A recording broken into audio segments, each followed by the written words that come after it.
Now, even if you're not watching HBO's teen drama Euphoria, it's very hard to avoid. The show stars Zendaya, who is a 17-year-old named Rue Bennett, who struggles through high school with drug addiction. The show, definitely a hit on its second season, renewed for a third, so people do like it. But it has us wondering how much it's getting right and how much it's getting wrong about teen drug use. Sue, here to explain. You know, Natalie, I'm a little uncomfortable using the term binge while admitting that I just binged the 2 seasons of Euphoria. And look, I've seen a lot of realistic teen dramas in my life, from James at 15, Google it, to My So-Called Life, Google it, to Riverdale, you know that one, but none quite like Euphoria. So to help me sort it out a little bit, I'm joined by Dr. Sulman Aziz Mirza, a psychiatrist who specializes in adult, child, and adolescent addiction psychiatry. Dr. Mirza, thanks so much for joining me. Do you watch Euphoria? Yeah, I've been watching since the first season, just finished up the second season. So watching it as a fan and watching it as a doctor in the field. So let's talk a little bit about just in general, in real life, in the IRL. How common is drug use among teens, you know, these days across the country? It's extremely common. It's not something that's uncommon. We definitely, the show is giving a very accurate description of the amount of drug use that is out there.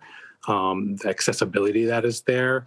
We're seeing more and more numbers of teens coming in for substance use issues. So it's, as much as people may be in denial about the fact that teens are using drugs, we know that adolescence is a time of experimentation. So we see this pretty commonly. I want to know for our friends at HBO that most of the actors playing these teens are actually young adults, so it's not putting teens teen actors in dangerous situations in terms of behavior. And Zendaya's Rue. So she's taken fentanyl, morphine, and I've lost count. I'm not even counting the marijuana. Her character's caused a ton of chaos. There's danger, there's pain. She's just wrecking the family. What's your take on how realistic a portrayal this is of a teen in crisis and how it impacts their family? It's really hard because when somebody is using substances, it doesn't just impact them. It does impact the family, and especially when we're talking about teens, children, young adults in those lines, because teens, adolescents, they're still very much tied to their family. Their base of support, their main support systems are going to be their family system. So when the individual is struggling, it's going to have an impact on the family, of course, right?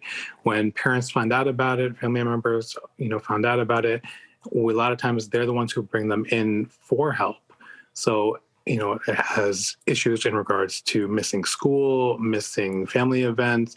In the case of Rue from Euphoria, overdoses and other things like that, hospitalizations, major disruptions to the family.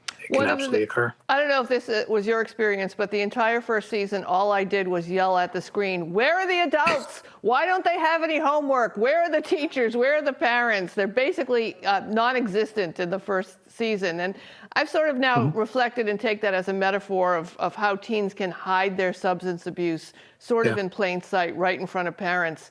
How often are you experiencing when you're treating someone or aware of a problem with an adolescent with abuse issues that the parents are surprised by it?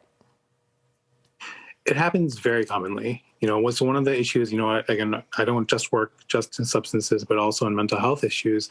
There's, depression, anxiety. If we have other kind of attempts that may occur, we get surprised by this. A lot of parents get surprised by that. They say, I never saw this coming. Then all of a sudden we're in an emergency or crisis situation. And now everything has kind of come to light of, oh my God, this is what the situation is, and this is how we need to deal with it. Many of us, of course, have struggled to get loved ones into treatment, both for mental health and for abuse issues. COVID's made that, just exponentially worse. But how does Euphoria's portrayal of the treatment options that Rue has, what does it get right or wrong especially for teens? Yeah. The main issue is when we talk about opioid use disorder, and that's what Rue is struggling with mostly in the show, there's one gold standard of treatment, which is medication-assisted treatment or medication for opioid use disorder. So something like a buprenorphine, Suboxone, something like naltrexone, something like methadone. The problem is that the FDA has made these 18 and older medications for adults only, so they're not indicated for less than 18. However, we know that in real life that adolescents are using these substances, being less than 18, but these medications can still work for them to help them out. We know that success rate for something like this treatment is 90+% for a lot of people, while things that are represented in the show, Narcotics Anonymous, abstinence-only kind of programs, may have a less than 10% success rate. So one of the main criticisms that I have of the show and this representation is that they've shown one method of trying to help out, one method of treatment, when there's actually multiple different ones. And a lot of times you have to tailor the individual treatment to the individual that's in front of you and find out what's going to work for them, strength-based, and going from there. So if you were a character on the show and you were counseling Rue's mom and her sister about what they should be thinking, should they be hopeful? Should they be setting boundaries? What advice would you give fictional Rue's fictional parents? Absolutely, there's always going to be hope, right? We never give up hope on our patients, our families, our loved ones, right? We always want to be able to present options.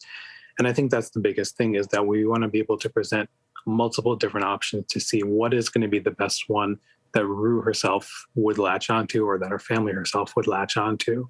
Again, if option A is not working for her and A doesn't seem like it's doing the job for her, present option B, present option C. And option D and E and F if we need it. Doctor, thank you so much for joining us, and I'll be watching the third season probably simultaneously with you, so we'll think of each other while we're yelling at the screen. Thanks so much for joining us. Thank you, Sue.